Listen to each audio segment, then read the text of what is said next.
Era el 15 de marzo de 2010 y el sol apenas comenzaba a calentar las calles de Monterrey, Nuevo León. Laura Cruz, de 17 años, salió de su casa en la colonia Independencia, como lo hacía cada mañana de martes. Su madre, Patricia Sánchez, preparaba el desayuno cuando escuchó la puerta cerrarse. No imaginaba que ese sonido se convertiría en el eco más doloroso de su vida. Laura llevaba su mochila verde olivo, sus tenis blancos desgastados y una sonrisa que iluminaba cada rincón de su hogar. Iba rumbo a la preparatoria número 9, donde cursaba el tercer semestre. El trayecto era de 20 minutos caminando, pero Laura nunca llegó a clases ese día. Sus compañeros la esperaron, los profesores pasaron lista y su nombre quedó marcado como ausente. Cuando Patricia recibió la llamada de la escuela a media tarde, el mundo comenzó a desmoronarse bajo sus pies. Si estás disfrutando esta historia, te invito a suscribirte al canal y dejarnos en los comentarios desde qué parte de México o del mundo nos estás viendo. Tu apoyo nos ayuda a seguir compartiendo estas historias que necesitan ser contadas. Patricia corrió a la escuela con el corazón latiendo tan fuerte que sentía que se le saldría del pecho. Habló con los profesores, con el director, con cada estudiante que pudiera haberla visto. Nadie sabía nada. Laura simplemente había desaparecido entre su casa y la preparatoria, en esos 20 minutos que separaban la rutina de la tragedia. La madre regresó a casa y revisó el cuarto de su hija. Todo estaba en orden. La ropa colgada en el closet, los libros sobre el escritorio, la fotografía familiar en el buró. No había señales de que Laura hubiera planeado irse. Patricia llamó al padre de Laura, Roberto Cruz, quien trabajaba en una fábrica en las afueras de la ciudad. Él dejó todo y llegó en menos de una hora. Juntos fueron a levantar el reporte a la comandancia. El agente que los atendió fue un hombre de mediana edad con rostro cansado y ojos que habían visto demasiadas historias similares. Tomó nota de todo.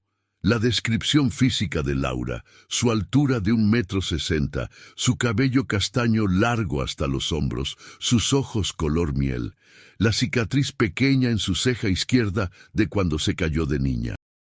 Les pidió una fotografía reciente. Patricia sacó de su cartera la foto de Laura en su cumpleaños 16, sonriendo frente a un pastel de chocolate. El agente les explicó que en casos de adolescentes desaparecidas, las primeras 48 horas eran cruciales. Les preguntó si Laura tenía novio, si había tenido problemas en casa, si consumía drogas o alcohol. Patricia negó todo con vehemencia. Su hija era responsable, estudiosa, soñaba con ser enfermera. No había razón para que se fuera voluntariamente. Los días se convirtieron en semanas. Patricia y Roberto pegaron volantes por toda la ciudad. El rostro de Laura apareció en postes de luz, en ventanas de tiendas, en muros de iglesias. La familia organizó búsquedas en terrenos baldíos, preguntó en hospitales, visitó la morgue más veces de las que cualquier padre debería hacerlo. Los amigos de Laura fueron interrogados. Una compañera recordó que esa mañana vio a Laura caminar por la avenida Constitución, pero después de eso, nada. Era como si la tierra se la hubiera tragado. Las autoridades revisaron cámaras de seguridad de algunos negocios en la ruta, pero en 2010 no había tantas como ahora, y las pocas imágenes disponibles eran de mala calidad. En una se veía una figura que podía ser Laura cruzando una calle, pero la resolución era tan baja que no se podía confirmar. Patricia dejó de dormir. Las ojeras se hicieron permanentes en su rostro, que antes había sido alegre. Roberto comenzó a beber para ahogar el dolor que lo consumía por dentro. La casa se llenó de un silencio pesado, interrumpido solo por el llanto nocturno de Patricia. Los hermanos menores de Laura, Daniela de 12 años y Miguel de 9, No entendían completamente lo que pasaba, pero sentían el vacío que su hermana mayor había dejado. Daniela entraba al cuarto de Laura cada noche y se acostaba en su cama, abrazando su almohada, buscando algún rastro de su olor. Miguel guardó la última nota que Laura le había escrito, un mensaje simple que decía: «Te quiero, enano, pórtate bien». Pasaron los meses y el caso de Laura Cruz se fue enfriando como tantos otros en Monterrey. La ciudad estaba atravesando tiempos violentos, con el crimen organizado disputándose el territorio. Las desapariciones se habían vuelto tristemente comunes, especialmente de jóvenes. Las autoridades tenían recursos limitados y demasiados casos sin resolver. Patricia no se rindió. Cada semana iba a la comandancia a preguntar si había novedades. Cada vez recibía la misma respuesta: «Estamos investigando, señora. En cuanto sepamos algo, le avisamos». Pero las llamadas nunca llegaban. Patricia se unió a un grupo de madres buscadoras, mujeres que como ella habían perdido a sus hijos e hijas y se negaban a abandonar la búsqueda. Juntas organizaban marchas, protestas, exigían atención de los medios y de los políticos. Cargaban pancartas con los rostros de sus desaparecidos y gritaban sus nombres en las calles del centro de Monterrey. El primer año sin Laura fue el más devastador. La familia intentó celebrar la Navidad, pero la silla vacía en la mesa era un recordatorio constante de su ausencia. Patricia cocinó los tamales que a Laura le encantaban, como si al hacerlo pudiera invocar su regreso. Roberto miraba la puerta cada vez que escuchaba ruidos afuera, esperando que su hija entrara y les dijera que todo había sido un malentendido. Pero la puerta nunca se abrió con Laura del otro lado. El cumpleaños 18 de Laura llegó en julio de 2011. Patricia le cantó las mañanitas frente al altar que había construido en la sala, con fotos de su hija, veladoras encendidas y flores frescas. Lloró hasta que no le quedaron más lágrimas. Roberto abrazó a su esposa y ambos se prometieron que nunca dejarían de buscar. Los años continuaron pasando con una lentitud cruel. Laura habría cumplido 19, 20, 21. Patricia imaginaba cómo se vería su hija. ¿Se habría dejado crecer el cabello? ¿Habría cambiado su estilo de vestir? ¿Sonreiría de la misma manera? Cada aniversario de la desaparición era un recordatorio punzante. Patricia visitaba los lugares que Laura frecuentaba: el parque donde jugaba de niña, la tienda donde compraban dulces, la banca donde solían sentarse a platicar.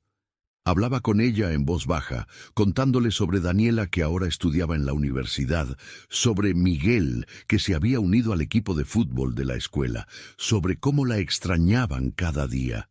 Las investigaciones oficiales prácticamente se habían detenido. El expediente de Laura Cruz era solo uno más, entre miles de casos sin resolver. En 2015, 5 años después de la desaparición, hubo un momento de esperanza cruel. Una mujer llamó a Patricia diciendo que había visto a Laura en Guadalajara. Patricia y Roberto viajaron inmediatamente. Recorrieron la ciudad durante una semana, mostrando fotografías, preguntando a desconocidos. Finalmente encontraron a la joven que la mujer había reportado. Se parecía a Laura, pero no era ella. El corazón de Patricia se rompió nuevamente. Regresaron a Monterrey más devastados que antes. Ese mismo año, las autoridades le sugirieron a Patricia que tal vez era hora de aceptar que Laura probablemente estaba muerta. Ella se negó rotundamente. Mientras no hubiera un cuerpo, mientras quedara un resquicio de esperanza, ella seguiría buscando. Roberto, por otro lado, comenzó a aceptar en silencio que quizás nunca sabrían la verdad.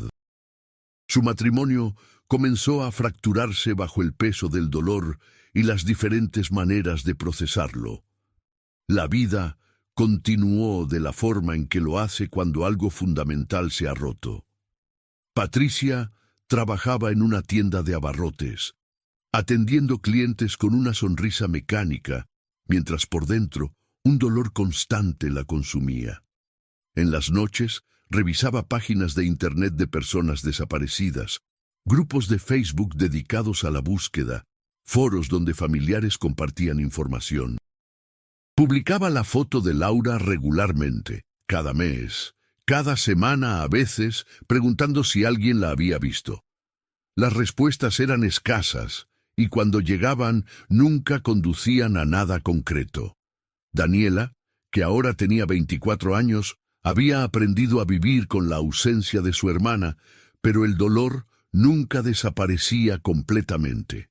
Miguel, de 21, apenas recordaba los detalles del rostro de Laura, lo cual lo llenaba de culpa. Sus recuerdos de ella se habían mezclado con las fotografías que su madre conservaba por toda la casa. El matrimonio de Patricia y Roberto terminó oficialmente en 2018. No con peleas o reproches, sino con un entendimiento silencioso de que ambos necesitaban procesar su dolor de maneras diferentes. Roberto se mudó a un departamento pequeño al otro lado de la ciudad. Patricia se quedó en la casa familiar, negándose a mudarse porque era el último lugar donde Laura había estado. Mantuvo el cuarto de su hija exactamente como estaba en marzo de 2010. Los pósters en las paredes, los libros escolares, la ropa en el closet. Era como un museo de una vida interrumpida. Daniela trataba de convencer a su madre de que eso no era saludable, pero Patricia no escuchaba. Ese cuarto era su conexión tangible con Laura, y no estaba dispuesta a romperla. Para 2020, cuando el mundo se detuvo por la pandemia, Patricia tuvo demasiado tiempo para pensar. Las restricciones significaban menos búsquedas activas, menos marchas, menos actividades con el grupo de madres buscadoras. Pasaba las noches revisando su teléfono, navegando por redes sociales que no existían cuando Laura desapareció. TikTok se había convertido en una plataforma masiva llena de videos de jóvenes bailando, cocinando, mostrando sus vidas. Patricia no entendía bien la aplicación, pero Daniela le había enseñado a usarla. A veces miraba videos al azar, una manera de distraer su mente del dolor constante. Veía muchachas de la edad que Laura tendría ahora, 26, 27 años. Se preguntaba si su hija estaría haciendo videos también, en algún lugar, bajo otro nombre, con otra vida. En marzo de 2023, 13 años después de la desaparición, Patricia estaba en su casa una tarde lluviosa de viernes. El aniversario había sido particularmente difícil ese año. Sentía el peso de más de una década de búsqueda, de esperanza diferida, de respuestas que nunca llegaban. Daniela había venido a visitarla y ambas estaban sentadas en la sala, tomando café. Daniela revisaba su teléfono mientras su madre miraba por la ventana las gotas de lluvia golpear el cristal. De repente, Daniela se quedó paralizada. Sus ojos se abrieron enormes y su respiración se aceleró. Patricia notó el cambio inmediatamente. «¿Qué pasa?», preguntó con urgencia. Daniela no podía hablar, solo volteó el teléfono hacia su madre. En la pantalla había un video de TikTok. Una joven bailaba en lo que parecía ser una fiesta o un evento social.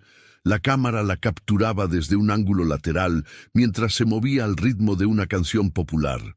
La joven tenía el cabello castaño, más largo que en las fotografías viejas, y su rostro estaba parcialmente cubierto por el movimiento, pero había algo en sus facciones, en la forma de sus ojos, en esa cicatriz apenas visible en la ceja izquierda. Patricia tomó el teléfono con manos temblorosas, pausó el video, lo reprodujo en cámara lenta, amplió la imagen todo lo que la tecnología permitía. Su corazón latía tan fuerte que podía escucharlo en sus oídos. «Es Laura», susurró. «Es mi niña». Daniela también estaba temblando. Habían pasado tantos años, tantas falsas alarmas, tantas esperanzas rotas. ¿Podría ser realmente ella? Patricia no podía apartar la vista de la pantalla. Conocía cada detalle del rostro de su hija. Lo había memorizado en miles de noches de insomnio. Y allí, en ese video viral que ya tenía más de 2 millones de reproducciones, estaba alguien que se parecía extraordinariamente a Laura. No era solo un parecido superficial, era la forma específica de sus ojos, la inclinación de su sonrisa, incluso la manera en que movía las manos al bailar. Patricia había visto a su hija bailar 1000 veces en la sala de su casa cuando era adolescente. Esos movimientos estaban grabados en su memoria. El video había sido publicado por un usuario con el nombre de Fiestas Regio MX, una cuenta que parecía dedicada a grabar eventos sociales en Monterrey y sus alrededores. La descripción del video decía simplemente: ambiente increíble en la fiesta de San Pedro, Monterrey, fiesta to party. Patricia revisó los comentarios frenéticamente. Había cientos, la mayoría bromas y comentarios superficiales, pero ninguno mencionaba a la joven específica que había captado su atención. Fue entonces cuando Patricia notó algo más en el video. En el fondo, apenas visible, había un letrero que decía Jardín Los Pinos. Su corazón dio un vuelco. Conocía ese lugar. Era un salón de eventos en San Pedro Garza García, un municipio del área metropolitana de Monterrey. El video había sido publicado apenas 2 semanas atrás. Eso significaba que quien fuera esa joven había estado en Monterrey recientemente. Patricia y Daniela pasaron las siguientes horas obsesionadas con ese video. Lo vieron cientos de veces, analizando cada fotograma, buscando cualquier detalle adicional. Daniela, más familiarizada con las redes sociales, comenzó a investigar la cuenta que había publicado el video. Era manejada por un equipo de camarógrafos que cubrían eventos sociales de la clase alta regiomontana. Tenían miles de seguidores y publicaban varios videos por semana de diferentes fiestas, bodas, graduaciones. Daniela les envió un mensaje directo explicando urgentemente la situación. Por favor, necesitamos información sobre la joven que aparece en su video del Jardín Los Pinos. Es mi hermana, desapareció hace 13 años. Necesitamos saber si pueden decirnos quién organizó ese evento o cómo contactarla. Mandaron el mensaje sin mucha esperanza de recibir respuesta, pero era lo único que podían hacer en ese momento. Patricia llamó a Roberto. Hacía meses que no hablaban más allá de mensajes ocasionales sobre Daniela y Miguel. Cuando Roberto contestó, la emoción en la voz de Patricia era inconfundible. Le explicó todo: el video, la joven que se parecía tanto a Laura, el lugar, la fecha. Roberto al principio fue escéptico. Habían tenido demasiadas falsas alarmas a lo largo de los años. Pero cuando Patricia le envió capturas de pantalla del video, cuando él mismo lo vio, sintió algo que no había sentido en años: esperanza. Acordaron encontrarse al día siguiente para decidir qué hacer. Esa noche, Patricia no durmió. Se quedó despierta mirando el video una y otra vez, pausando en el momento preciso cuando la cámara capturaba el rostro de la joven de frente por una fracción de segundo. Imprimió esa imagen, la colocó junto a una fotografía de Laura de 2010 y las comparó. Las similitudes eran asombrosas, pero también había diferencias. 13 años era mucho tiempo. Las personas cambiaban. ¿Podría su Laura haber cambiado tanto, pero seguir siendo reconocible? A la mañana siguiente, Patricia, Roberto y Daniela se reunieron en una cafetería cerca de la casa familiar. El ambiente era tenso, cargado de una mezcla de esperanza y miedo a otra decepción. Roberto había traído su laptop y había descargado el video usando programas especiales. Lo habían visto en la pantalla más grande, usando herramientas de edición para mejorar la calidad de la imagen. Cada análisis los convencía más de que esa joven podría ser Laura. Pero necesitaban confirmación. No podían permitirse otro corazón roto. Decidieron ir directamente al Jardín Los Pinos. Era sábado por la mañana, y aunque no había eventos programados, según la página del salón, tal vez el personal administrativo estaría allí. Tomaron el carro de Roberto y condujeron en silencio hacia San Pedro Garza García, cada uno perdido en sus propios pensamientos y miedos. El Jardín Los Pinos era un lugar elegante, con jardines bien cuidados y una construcción moderna de cristal y concreto. Llegaron a la recepción, donde una joven secretaria los recibió con una sonrisa profesional. Patricia no perdió tiempo. Sacó su teléfono, mostró el video y explicó la situación con voz quebrada por la emoción. La secretaria, una mujer de unos 30 años llamada Andrea, los miró con compasión. Había escuchado sobre casos de desapariciones. Toda persona en Monterrey los había escuchado. Les explicó que ese video correspondía a una boda que se había celebrado hacía 2 semanas. Los novios eran una pareja de apellidos Garza Mendoza, parte de una familia conocida en el área. Andrea dudó por un momento, consciente de las políticas de privacidad, pero la desesperación en los ojos de Patricia la conmovió. Les dio el número telefónico de la coordinadora del evento, una mujer llamada Sofía Villarreal. Patricia llamó a Sofía inmediatamente, sin importarle si era momento apropiado o no. Sofía contestó después de varios tonos. Patricia se presentó y explicó toda la historia de manera atropellada. Laura desaparecida en 2010, el video viral, la joven que se parecía a su hija. Sofía escuchó con atención. Recordaba vagamente haber visto a los camarógrafos de Fiestas Regio MX en la boda, pero no conocía personalmente a todos los invitados. Eran más de 200 personas. Sin embargo, prometió ayudar. Les dijo que contactaría a los novios y trataría de averiguar quién era la joven del video. Les pidió que le enviaran capturas de pantalla específicas para poder identificarla más fácilmente. Patricia le envió inmediatamente varias imágenes. Sofía prometió llamarla en cuanto tuviera información. La espera comenzó nuevamente, pero esta vez sentía diferente. Esta vez había un rastro concreto, algo tangible. Pasaron 2 días que se sintieron como eternidades. Patricia no podía concentrarse en nada. Apenas comía, apenas dormía. Mantenía su teléfono en la mano constantemente, esperando la llamada de Sofía. Daniela se quedó con su madre, preocupada de dejarla sola en ese estado emocional tan frágil. Miguel también vino a la casa, intrigado y esperanzado por las noticias.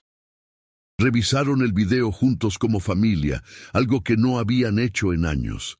Miguel, que tenía 22 años y apenas recordaba a su hermana, sintió una conexión extraña al ver ese video. «Se parece a las fotos que mamá tiene en la sala», dijo con voz suave. Roberto venía cada tarde después del trabajo, aunque técnicamente ya no vivía allí. La posibilidad de encontrar a Laura los había reunido nuevamente, al menos temporalmente. Hablaban de qué harían si realmente era ella. ¿Cómo la abordarían? ¿Qué le dirían después de 13 años? ¿Y si ella no lo recordaba? ¿Y si no quería ser encontrada? La llamada de Sofía llegó el martes por la tarde. Patricia estaba en la cocina preparando café cuando su teléfono sonó. Casi lo deja caer de la impresión. Contestó con voz temblorosa. Sofía le explicó que había contactado a los novios y ellos habían revisado su lista de invitados. La joven del video se llamaba Mariana Ortega. Era amiga de la familia de la novia, específicamente de una prima llamada Fernanda. Sofía le dio el número de teléfono de Fernanda, quien había accedido a hablar con Patricia. El corazón de Patricia latía tan fuerte que pensó que explotaría. Agradeció profusamente a Sofía y colgó. Miró a Roberto y Daniela, que estaban junto a ella, ansiosos. «Tengo un nombre y un número», les dijo. Tomaron un momento para respirar, para prepararse. Luego, Patricia marcó el número de Fernanda. Fernanda contestó después del tercer tono. Patricia se presentó y explicó cuidadosamente la situación. Fernanda escuchó en silencio, procesando la información. Cuando Patricia terminó, hubo un momento de silencio del otro lado de la línea. Luego Fernanda habló. «Conozco a Mariana desde hace unos 5 años. Es amiga cercana. Nos conocimos en un trabajo. Ella nunca ha hablado mucho de su pasado. Siempre fue un poco reservada sobre su familia. Sé que vive sola. Trabaja en una clínica como enfermera». Patricia sintió que el mundo se detenía. Enfermera. Laura había soñado con ser enfermera. Esa no podía ser una coincidencia.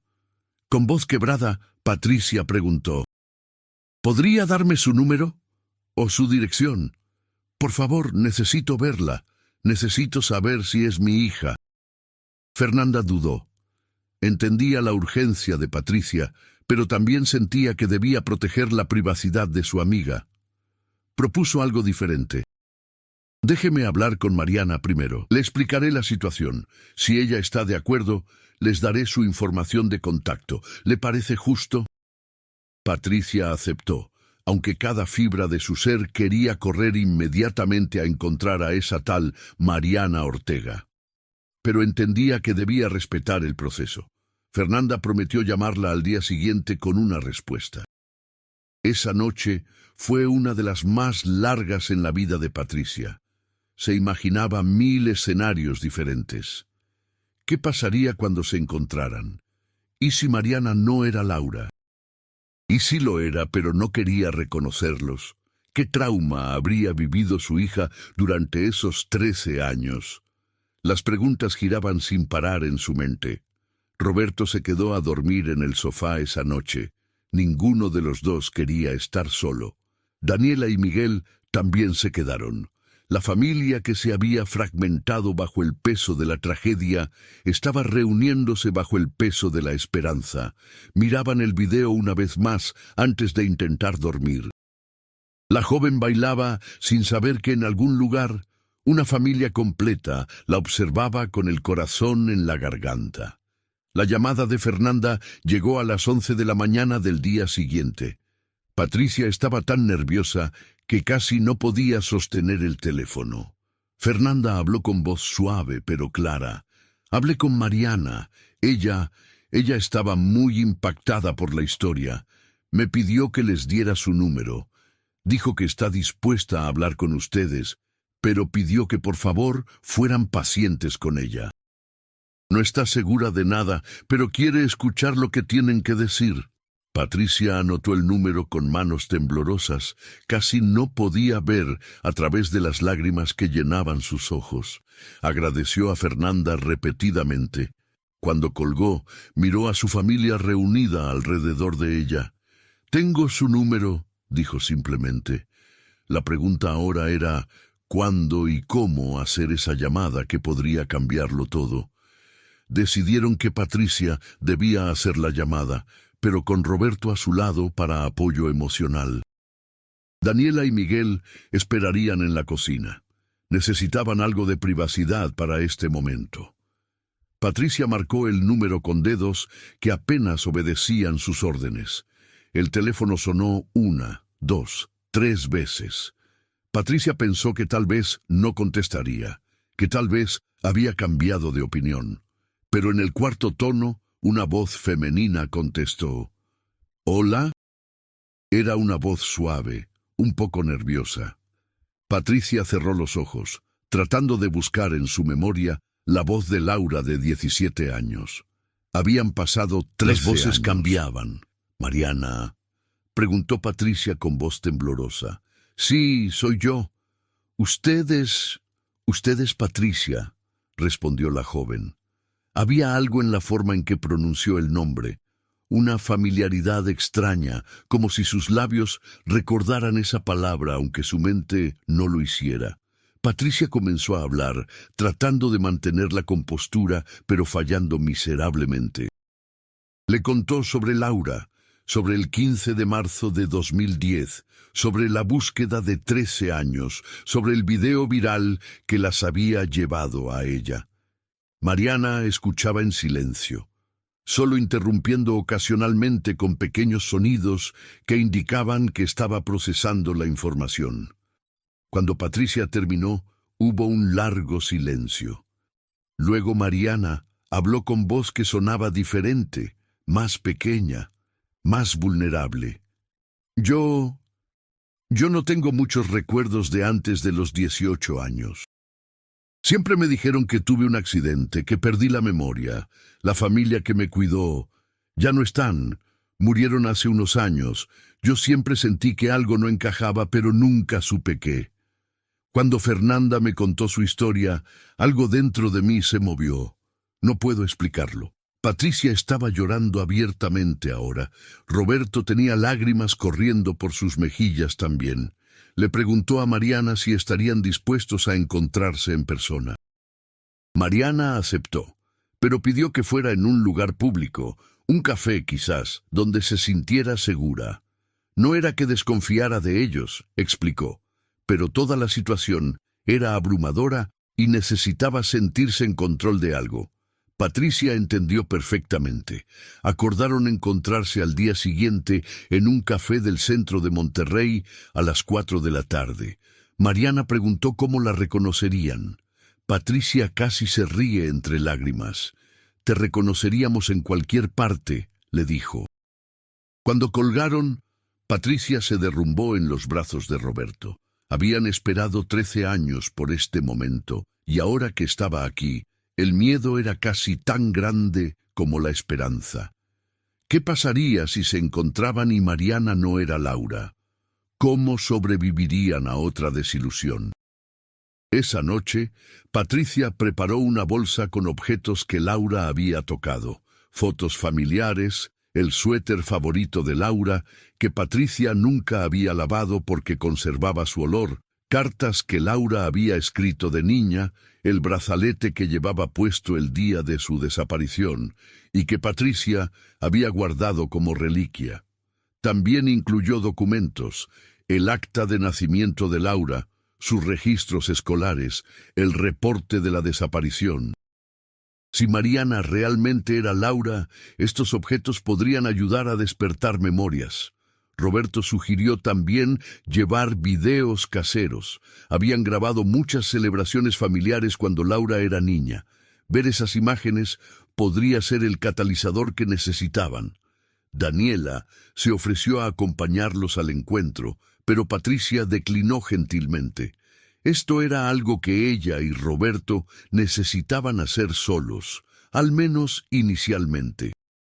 Si resultaba que Mariana era Laura, habría tiempo para reuniones familiares después.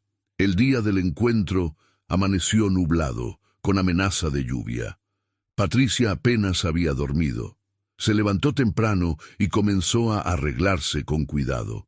Quería verse presentable, pero tampoco quería asustar a Mariana con una apariencia demasiado formal. Eligió un vestido sencillo de color azul, el favorito de Laura cuando era adolescente. Roberto llegó poco después del mediodía. Almorzaron juntos, aunque ninguno tenía realmente hambre.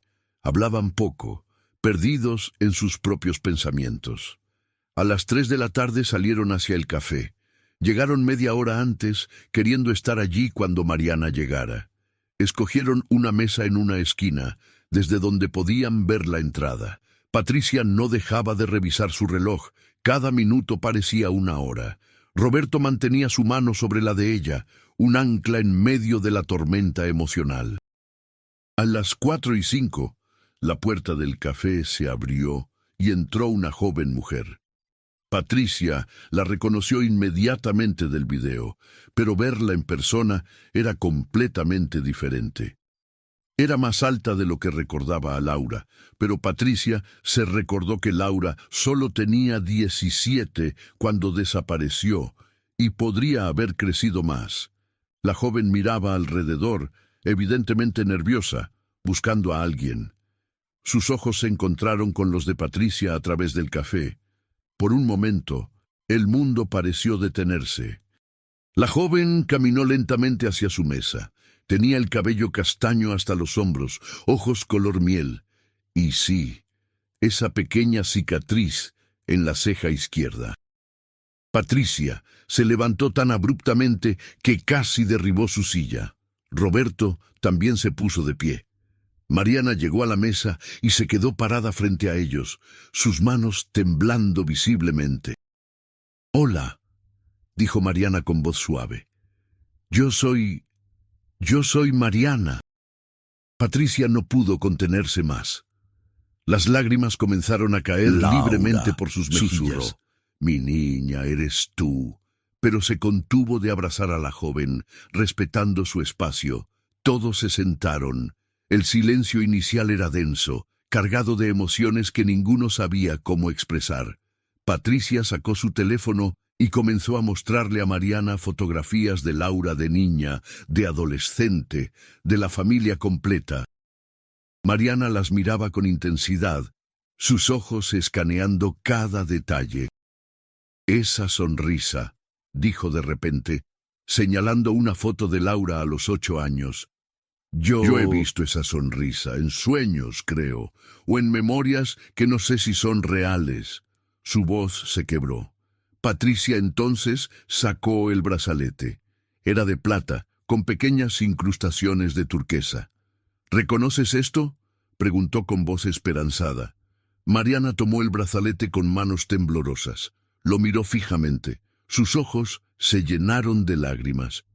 «Yo no lo sé, no estoy segura, pero algo en esto se siente familiar, como un recuerdo que no puedo alcanzar completamente». Roberto entonces intervino, con voz suave pero firme. Le habló de cómo Laura solía ayudarlo en el jardín los fines de semana, cómo le encantaban los girasoles, cómo siempre se comía las orillas del pan primero, porque decía que era la mejor parte. Con cada detalle, Mariana parecía más conmovida, más confundida, más abrumada. «Yo hago eso», dijo de repente. «Con el pan. Siempre he hecho eso y nunca supe por qué. La gente me decía que era raro». Patricia sintió como si su corazón fuera a explotar. Esos pequeños detalles, esas peculiaridades que hacían a Laura única, estaban allí, en esta joven mujer frente a ella. Patricia le contó sobre el día de la desaparición, sobre cómo habían buscado sin parar, sobre las noches de llanto y desesperación. Le mostró los volantes que habían pegado por toda la ciudad, los artículos de periódico sobre su caso, las cartas que Patricia le había escrito a lo largo de los años, aunque no supiera dónde estaba. Mariana escuchaba todo, sus ojos moviéndose entre las fotografías, los documentos, las caras de Patricia y Roberto. «La gente que me cuidó», comenzó Mariana con voz temblorosa, «me dijeron que me habían encontrado desorientada en Saltillo en 2010. Dijeron que había tenido un accidente, que había perdido la memoria. Nunca cuestioné su historia, porque no tenía razón para hacerlo. Ellos fueron buenos conmigo, me dieron educación, me apoyaron. Pero cuando murieron hace 3 años, encontré cosas raras entre sus papeles, documentos que no tenían sentido. Nunca investigué más a fondo porque me daba miedo lo que podría encontrar». Roberto preguntó gentilmente quiénes eran esas personas, si tenían nombres, direcciones.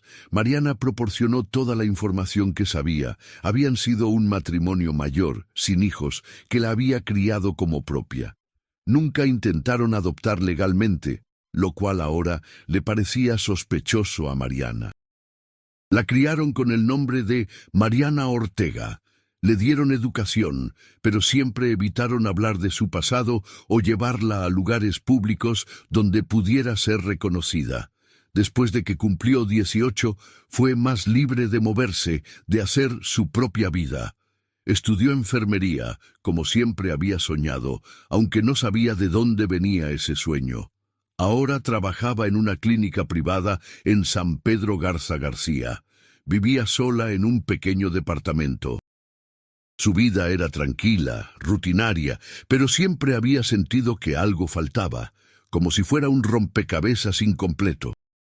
Patricia sugirió que se hicieran pruebas de ADN para confirmar definitivamente si Mariana era Laura. Mariana estuvo de acuerdo inmediatamente. Necesitaba respuestas tanto como ellos. Acordaron ir juntos al día siguiente a un laboratorio para tomar las muestras.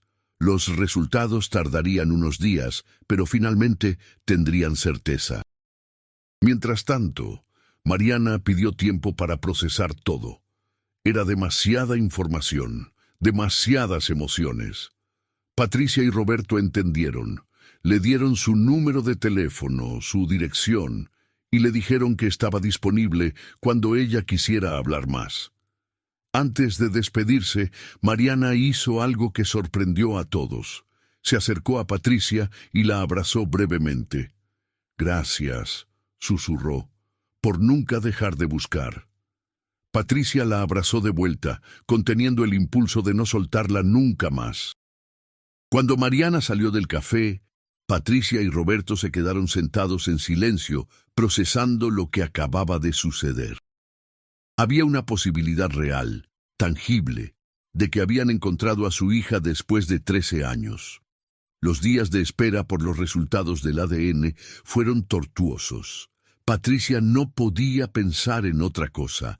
Hablaba con Mariana por teléfono cada día, conversaciones cautelosas donde ambas intentaban conocerse sin presionar demasiado.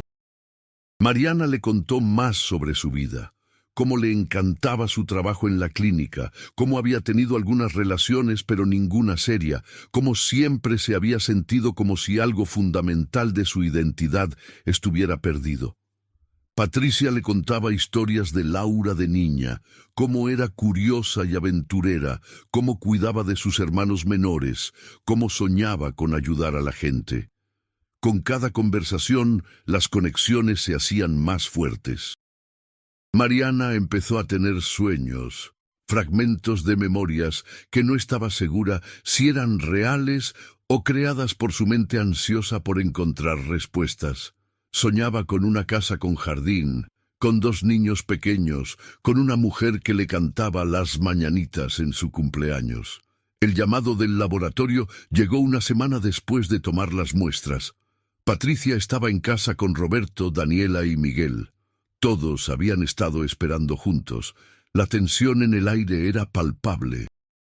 Cuando el teléfono de Patricia sonó con el número del laboratorio, todos se quedaron paralizados. Patricia contestó con voz temblorosa. La técnica del laboratorio fue directa al punto. «Señora Sánchez, tenemos los resultados de las pruebas de ADN. Hay una coincidencia del 99%. Mariana Ortega es biológicamente su hija». El mundo de Patricia explotó en ese momento. Cayó de rodillas, llorando tan fuerte que su cuerpo se sacudía. Roberto la abrazó, también llorando. Daniela y Miguel se unieron al abrazo familiar. Después de 13 años, 3 meses y 6 días, habían encontrado a Laura. Estaba viva. Había sobrevivido. Las preguntas sobre qué había pasado durante esos años perdidos aún permanecían, pero en ese momento solo importaba una cosa. Su niña había regresado a ellos. Patricia llamó a Mariana inmediatamente después de calmarse lo suficiente para hablar. Los resultados llegaron. Le dijo con voz llena de emoción. «Eres Laura». Del otro lado de la línea, Mariana estaba en silencio, procesando la confirmación definitiva de lo que ambas ya sabían en sus corazones. Cuando finalmente habló, su voz estaba cargada de lágrimas. «No sé quién soy», admitió. «He sido Mariana durante 13 años. No recuerdo ser Laura, pero quiero intentarlo. Quiero conocer a mi familia. Quiero llenar ese vacío que siempre he sentido». Patricia le aseguró que no había prisa, que irían a su propio ritmo.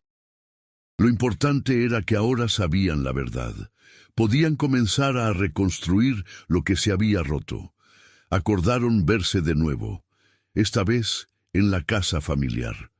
Mariana conocería a sus hermanos, vería su antiguo cuarto, estaría en el espacio que había sido su hogar durante los primeros 17 años de su vida. El reencuentro con Daniela y Miguel fue emotivo, pero cauteloso. Daniela, que había extrañado a su hermana mayor durante años cruciales de su vida, no sabía cómo acercarse a esta mujer que era su hermana, pero también una extraña. Miguel, que apenas recordaba a Laura, estaba fascinado, pero también nervioso. Mariana los miró a ambos con ojos llenos de lágrimas. «¿Ustedes eran tan pequeños?», dijo suavemente. «En las fotos que mamá me mostró, eran tan pequeños». Daniela dio el primer paso, acercándose y abrazando a Mariana. «Te extrañé tanto». Todos los días. Miguel también se acercó, más tímido, pero eventualmente se unió al abrazo. Patricia los observaba desde la puerta de la sala, su corazón tan lleno que pensó que explotaría. Su familia, fragmentada por la tragedia, comenzaba a reunirse de nuevo. Patricia llevó a Mariana al cuarto que había conservado intacto durante 13 años. Cuando Mariana entró, se detuvo en seco. Sus ojos recorrieron las paredes, los pósters de bandas que ya no existían, los libros escolares, la ropa en el closet. «Es como una cápsula del tiempo», murmuró. Se acercó al escritorio y vio cuadernos con el nombre Laura Cruz, escrito en la portada. Abrió uno y vio la escritura. «Esta es mi letra», dijo con asombro. «Escribo así. Algunas de estas letras, la forma en que hago la R, es exactamente como escribo ahora». Tocó los objetos con reverencia, como si fueran reliquias sagradas de una vida pasada. Patricia observaba cada reacción, buscando señales de reconocimiento, de memoria. Mariana encontró un diario debajo del colchón. Patricia ni siquiera sabía que existía. Lo abrió y comenzó a leer las entradas de una Laura de 16 años, hablando de sus sueños, sus miedos, sus esperanzas. Era como leer la mente de una extraña que también era ella misma. Con el paso de las semanas, Mariana comenzó a pasar más tiempo con la familia. Venía a cenar los domingos, una tradición que Patricia había mantenido esperando el día en que todos pudieran estar juntos de nuevo. Las conversaciones eran a veces incómodas, llenas de silencios donde nadie sabía qué decir, pero lentamente comenzaron a encontrar su ritmo. Mariana les contaba sobre su trabajo en la clínica, las pacientes que trataba, las satisfacciones de su profesión. Patricia le contaba sobre el grupo de madres buscadoras, sobre cómo su caso había ayudado a dar visibilidad a otros. Roberto, más callado, simplemente disfrutaba de tener a su hija en la mesa de nuevo, incluso si ella no recordaba ser su hija. Daniela compartía historias de la universidad, de su novio, de cómo había estudiado Derecho inspirada por querer encontrar justicia para Laura.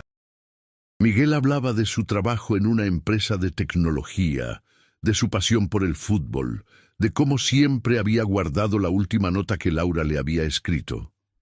La investigación sobre qué había pasado realmente en marzo de 2010 se intensificó.